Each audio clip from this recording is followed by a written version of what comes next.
Hello, I'm Ann Bocock, and welcome to Between the Covers. For 26 years, my guest has played the role of Lillian Raines on The Guiding Light.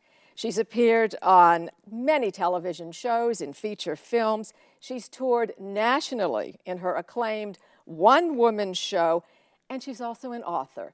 The book is Changing Shoes, Getting Older, Not Old, with style, humor, and grace. And it is my pleasure to introduce to you the glamorous Tina Sloan. Thank you, Ann. I have a couple of confessions this morning. Number one, of course, I go, where did those 5 pounds come from? And the second was, after reading your book, what shoes am I going to wear today? So that aside, I'm just so glad you're here. When I got the book, I thought, wow, is this going to be relatable to me, to my audience? And let me tell you, it was so relatable. If you've read it, you will understand what I'm talking about. I wanted to kind of put it into a little pill form and just swallow it. It's that good for women. So thank you. Thank you. What a fantastic run on Guiding Light. 26, nobody gets hired on a soap opera and goes, I think I'll be here for a quarter of a century. How did that happen? You know, I came on for 6 months to play a very weak woman who was going to be beaten by her husband, charming things like that. Not only beaten by her husband, but her husband was going to rape her daughter. It was the first time they'd done an incest story, and so they wanted someone really strong to play this weak woman. And as a matter of fact, after this happened, I was going to kill him and therefore go to jail. And I went to the producer and I said, you know, if I kill him, Daddy's dead and Mommy's in jail. And no child in America will go to their mother and tell her if this is happening to them. So the show rewrote the entire story, and we went to rape crisis centers. We put him in jail. And I got letters from people about this story that that they were ready to kill themselves, that they were having the same thing happen to them. And seeing it on TV and seeing this young girl who played my daughter change their entire lives, because then they knew there was hope for them. So, I mean, when this happened after the 6 months, they decided to keep me on for another 25 years till the show went off the air. I thought it was because I cared, it worked for me. So between radio and television, Guiding Light was on for 72 years. Amazing. It's in the Guinness Book of Records. Nobody will pass that. No, they can't. The book Changing Shoes is your life story, yes, but it's also a bit of a guiding light for women as we get older. You do tell a story, but I think it helps other women rewrite their own stories. Well, I certainly think that as you get older, you start thinking that there's no possibilities, no new possibilities out there for you, or for us. This is what I thought, that, it's over. But the show was over, life was over. But then I realized there were possibilities. And one of the things I realized, I've been going around the country doing a play about, it's called Changing Shoes, just so people don't forget. And one thing I've said to people afterward is what you liked to do when you were young, and I mean little, like 5, 6, 7. Maybe it was horseback ride, maybe it was cooking, maybe it was playing the piano. That's the thing to go back to when you get older. And people go, oh, I don't remember that. And then I'll get letters saying, oh my word, yes, that thing that I love to do, play nurse. I'm now a candy striper. But there are possibilities out there, and I think that's the most important message I have to give, that finding those possibilities, and we can all find them. I want to talk about that Tina moment at the beginning of the book where you are on this wonderful soap opera, you are a great character, and then there was a particular moment where you felt yourself diminishing. Yeah, one day we'd been murdering someone, which we tended to do very well. And we'd stabbed him, I think, 36 times or something. And That usually does it. that does do it, but it's sort of fun, you know. And so I was walking with my beautiful soap opera daughter, Beth, down the street. And we had on evening clothes because even though it was about 8 in the morning, we'd been doing this killing. And I was saying to her, oh, I'm so pleased you didn't get any blood on me. And I was feeling fabulous, you know. I just thought I looked great. And then I looked around me and I felt something was strange. And I realized even in this beautiful Oscar de la Renta gown, nobody was looking at me. They were all looking at Beth. And I hated her. I wanted to kill her. I just looked at her and I thought they're all looking at her. No one cared what I looked like. I mean, it was over. I was totally invisible. And I remember I went back and looked in the mirror and I'd had on a strapless gown and my arms were really not very attractive anymore. And I hadn't noticed it, you know? It was just one of those moments where your life is over. And I felt it was over and I wanted hers to be over instead. That's what I mean by being a relatable moment. I think we all, as women, after a certain age, feel when you feel like you are fading away. And for you, it was obvious. Your character you're getting less and less interesting lines. Oh, I was the star, then I was the mother of the star, then I was the grandmother, and then the great-grandmother. But let me just say, speaking of grandmother, she and I just both became, for the first time, grandmothers of little granddaughters. And we were, I have to tell you, we were back in the green room with their phones comparing Showing pictures. So that is relatable. That's a relatable moment. Hazel and Coralie. Coralie are our grandchildren's names. How did that? I just got waylaid. Oh, the great-grandmother. So, you know, I had 3 lines where I used to have the whole script. I'd say, where's Beth, where's Beth, where's Beth? And that was the whole show. It was just devastating. You went from sexy star to sexy grandmother, and then, as they said, great-grandmother, which is ridiculous. Why did you write the book? I wrote the book because my parents were in their 90s, and I was taking care of them. I was the only daughter. My sister had died fairly young. And there were all these things I was learning, and I didn't know how to do half the things I was going to have to do. And that's how it started. I thought, I have to give this information I've gotten to other women. I mean, they need to know to get power of attorneys and living wills and all these things for their parents, because I think it's really, really important. And I called everybody I knew around the world and said, what do you wish you'd known? And I compiled it into about 10 pages in the book. And a lawyer read it and said, I would have charged $70,000 for that list. So I wrote that, and then I thought, I was going to just send that out. And then I thought, you know, I've been on a soap opera. I know all these tricks to do for makeup, to do for the clothes to wear, to do for your hair. You know, silly things like how to put on mascara with baby powder so that it stays on for hours. And so I put them in the book. And then I started thinking of how to be a good mother-in-law. I have a wonderful daughter-in-law, Helen, but how to be a good mother-in-law. And all of these things, I realized I could impart this to people younger than me, older than me, men even, who could learn from what I had learned. So that was the real reason I wrote it. And then I thought I could make it funny by relating it to some of the soap opera scenes that were happening. You know, that weren't quite the same, murders and sleeping with other people between the covers. It is. It's an interesting mix of humor and some very poignant moments. And you mentioned your parents that you were taking care of. You didn't have to, but you were extremely honest about what you were dealing with, like your mother's dementia. My mother. I remember the day that she looked at me and she said, oh, Tina, I'll do her voice. Tina, I just sang the Star Spangled Banner at the Yankees game, and I was wonderful. I knew all the words. Tina, there's something terribly, terribly wrong with me. And my heart just broke because she knew that there was something wrong with her, you know, beside the fact that she thinks she'd sung been singing the Star Spangled Banner. She also realized at that moment that she hadn't, and it was so heart-wrenching. And But let me just tell you one other thing in the book. There's a woman here that I ran the Paris Marathon with, and I write about that in the book.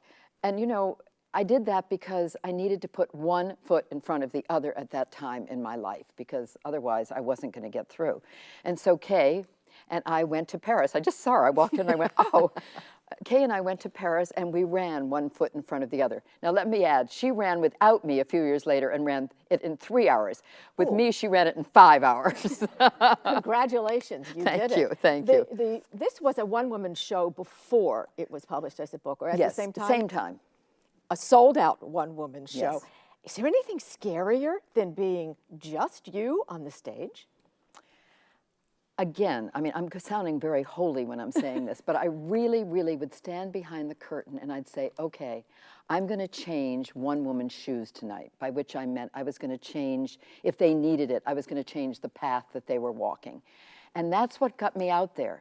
So I'd get out there and then it would take over, and I wasn't scared. That's interesting because there is no one else to rely on. It is you. And it's changing shoes. Your props were shoes. Yeah. That changed throughout the show. Right. I went from sexy high heels to black flats. And then bunny slippers, you know. On a bad day, do you put on the sexy high heels? Not anymore. Okay. We know you as the sexy Lillian on the soap opera. But you did, as I said, you talked about difficult times. We talked about your mother. Your father was quite ill with cancer. And if that's not enough, you have a son that was in Iraq? He was my only son, or he is my only son. 9/11 happened in New York City. He was at Harvard. And 9/11 happened, and he signed up because he lost a lot of friends, as we did. And he went to Iraq and did intelligence in Al Anbar in 06, and then he was in Baghdad in 08. And at one point in my life when I was really down, I'd gained a bunch of weight because of taking care of my parents, and the only thing I wanted was ice cream. I mean, that's all I could eat was chocolate ice cream. And I didn't have the little ones, I had the big chocolate ice creams. And my husband would come in and just look at me. And he was good enough not to say anything, but you know what he's thinking. I mean, he just would look at me as I was going, and he'd just look and walk out of the room because he couldn't I mean, I just gained about 30 pounds during this time with my parents, right? It's awful. Yeah, it is awful. But her son is My son back. is fine. He's wonderful. Yeah. He said to me, Mom, you used to tell me to never give up. I'm going back to Iraq. If you give up, what's that telling me?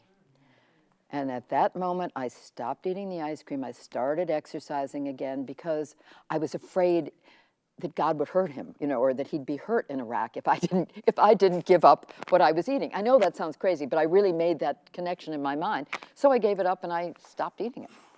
Thank you, Rennie. Thank you.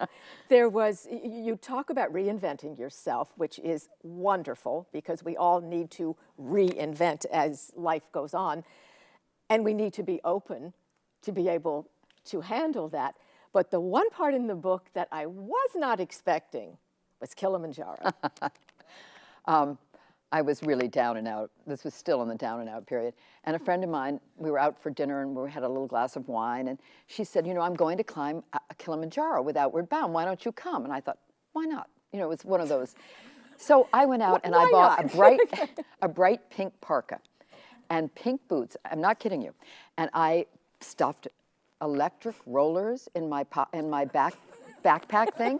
I mean, where I was going to plug those electric rollers in is beyond me. But I put electric rollers in. And I arrived at the foot of the mountain in Kilimanjaro, never really thinking that I had to go to 20,000 feet. And everybody there was in beige and tan. It was the board of Outward Bound. I mean, they were serious climbers. And I was in my pink parka and my pink boots. And they said, okay, we're all going to carry our own packs, which were supposed to weigh 70 pounds. Now, we know mine weighed about 120. So I burst into tears because I didn't know what to do. So they opened my pack and they pulled out the electric rollers. And every person on that trip just looked and shook their heads. And they thought I would never get to the top of that mountain, ever in a million years, maybe not make 10,000 feet. But I did. I mean, I got to the top and some of them didn't.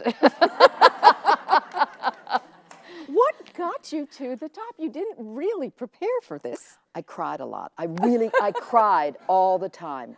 And one night somebody said, something's different. And I went, it was because I wasn't crying. I'd been crying so much. And I think I was weeping about my parents, about Rennie being in Iraq, you know, about being diminished on the show, being diminished when you walk down the street.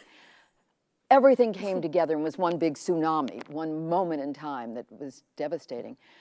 So I came back down that mountain, and I did think, okay, I'm going to reinvent myself. I'm not going to give up. I'm going to keep going. So I suggest everybody go take a mountain climbing trip.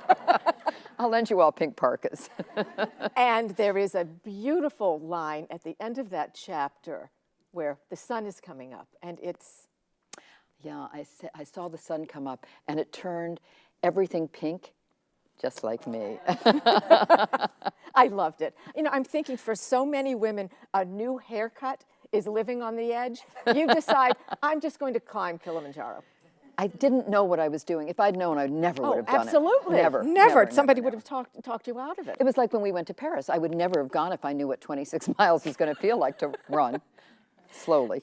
I need to talk about soap operas for a minute because I think we need to give some credit where it is due. Yes, sometimes there are inane storylines and people marrying every single person in the cast, you know, more than once. But there are some topical issues. I think the soap operas were way out in front. Well, the incest story that I was talking Certainly. about really changed people's lives. My character also had breast cancer, and I found it on air. I found the lump on air, my character. And I went and had a mammogram on air, and I had a sonogram on air. And the American Cancer Society said during that story they had more people come for mammograms than they'd ever had in their history, and they gave me all kinds of awards. But we did wonderful stories like that. But can I tell them a funny story? Okay, this is live TV. When I first started out, live TV, some of you remember live TV, right? When it went right into our living rooms and there was no editing like they could do today if we wanted. And I was at 23 a Nobel Prize winning cardiologist. This was really long ago. And I had on a Chanel little tiny skirt and high white heels. I mean, just adorable. And I had just killed somebody. Well, I hadn't meant to. I mean, you know, I asked for a spatula instead of, the patient, the person was dead. Asked for a spatula instead of a scalpel. And, you know, I just didn't have quite the vocabulary a Nobel Prize winning cardiologist would have. So he's lying there dead, and he's quite blue. Now, it's really short, the days. So the days go by because we're waiting for his wife to come to say goodbye to him. She was in Europe. So she finally arrived. In those days, we smoked in the cardiac thing. So we're all sitting around smoking, waiting for the wife. And the wife finally arrives. And she goes and leans over her dead husband. You know, she starts weeping. He's very dead. This is 4 days. And the ash from her cigarette drops on his body, and he's sat up. And she goes, "Oh, he's alive. It's a miracle." Now, what did the Nobel Prize winning cardiologist in the Chanel suit do then? I could hardly breathe. I was going, you know, you can't laugh. You have to think on your feet. And I'm going, and of course, she looks at me and she goes, "How did this happen?" I wanted to, oh, so it's all on me. And I could see the camera coming over to me, and I went, "Oh, well. And there was a hypodermic needle, and I picked it up and I said, "Oh, I gave him the pretend you're dead serum."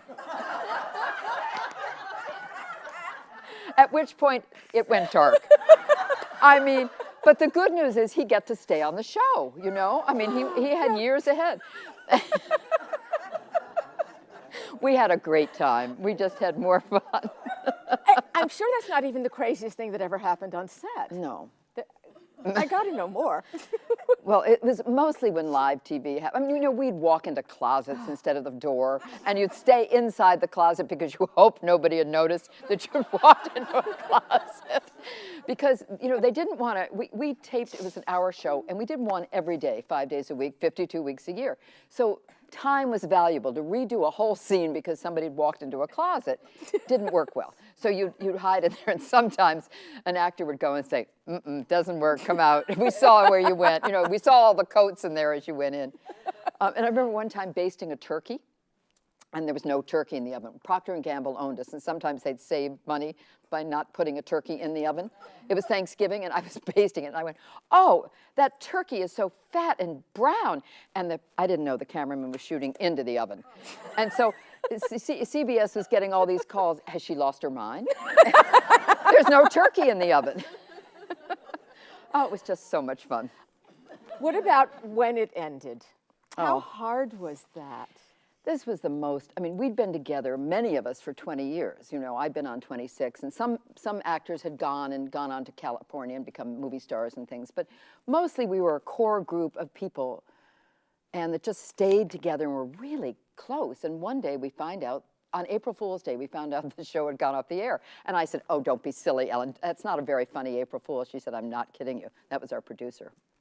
And so we started doing the last shows, and everybody was going to be happy. So, you know, all the problems that had happened, everybody felt was not mad at that person anymore.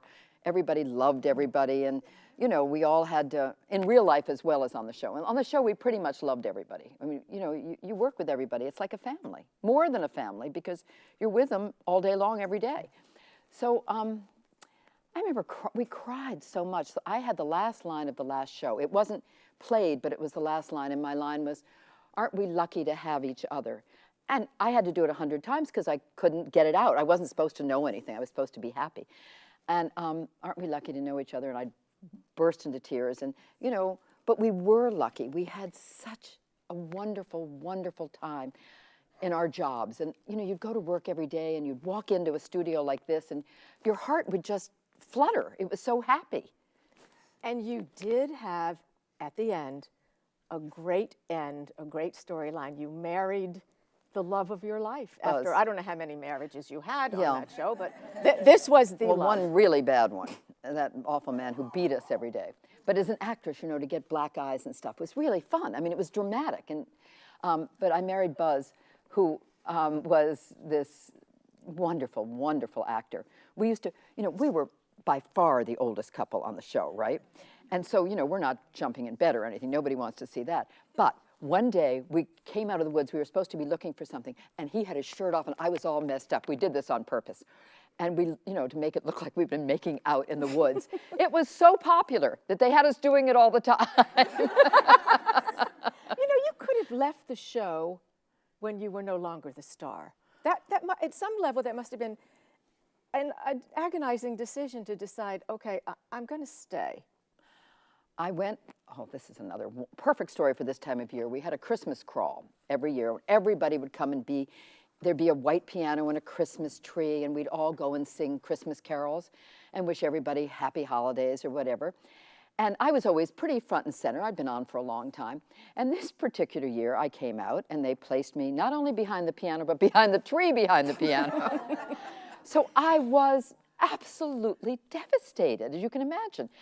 And I went up to my dressing room with my M&Ms, and I cried. I cried and cried and cried, and I thought, well, okay, it's time for me to leave. Why will I stay here?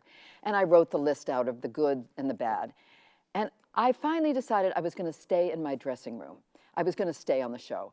And I've thought about this a lot since then, because, you know, people leave their marriages, they leave their jobs when it's down here, but it always comes back up. Or unless somebody's an alcoholic or abusive or something, it always sort of comes back up. And I realized that I was going to see what happened. And indeed, for me, it did come back up. My wedding on the show was one of the last shows, and I became very important to the show again at the end of the last year or so. And I just thought, this is such an interesting life lesson. I was so tempted to leave, and one of my good friends did leave, and nothing happened for him. I hope he doesn't hear this. But I decided to stay in this, like you stay in a marriage. You know, there were times with my marriage, I've been married 40 years, I wanted to throw Steve out the window. And I know he wanted to throw me out the window.